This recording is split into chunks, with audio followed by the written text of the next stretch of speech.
Use any ATM of your convenience and stand a chance to win gold sovereigns. Lanka Pay. We have some white elephant institutions like Sri Lankan Airline and all other institutions. So without restructuring such kind of organization, how far we are going to be successful? Yes, for sure, the big three we have to restructure, and the airline is one, because we can't carry these losses without the relevant revenue. So we can't carry these just because of some nostalgia or some union or some issue. If we introduce private companies into, say, the energy sector, what we really need is an independent competition. So there is no price fixing, that the consumer will benefit, the quality is maintained. That bit I don't see yet. You need domestic competition policy and a regulator if you open these things up. The SOE restructuring must have political consensus. Otherwise it will never work. If you take the recent customs work rule and the strike, and even the strike that was launched yesterday, I thought the opposition will criticize that, but they didn't. I would have preferred opposition parties criticizing the customs strike. Obviously launched but did it, but at least they should have done it. Then the customs know that there's political consensus against their strike. The striking trade unions know there's a wildcat strike. Without bringing everyone together, we will never achieve this growth we are talking of. The public sector needs a deep restructuring. I don't think in our view Sri Lankan can be sold to anyone as Sri Lankan Airlines. What we need to sell is a ground handling facility. So we cannot compete on the volume. So as a nation, when we are at this stage, one thing we need is spending on education. That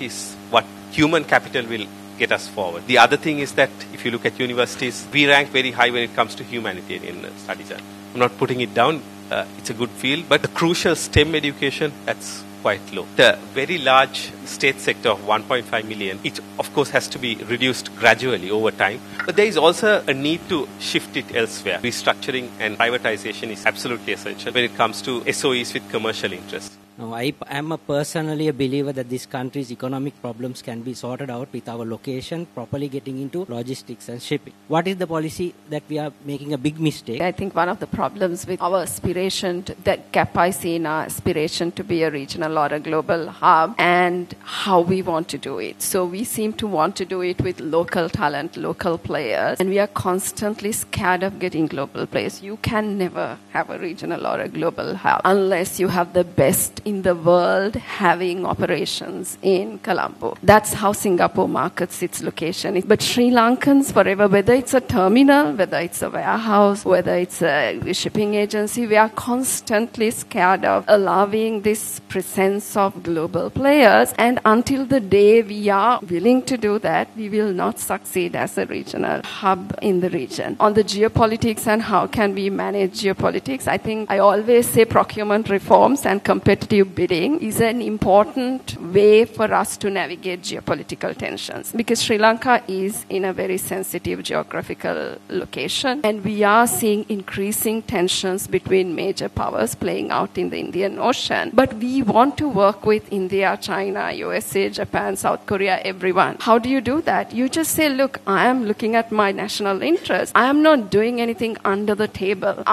without any transparency. I am going to call for proposals. I'm going to go for international competitive bidding.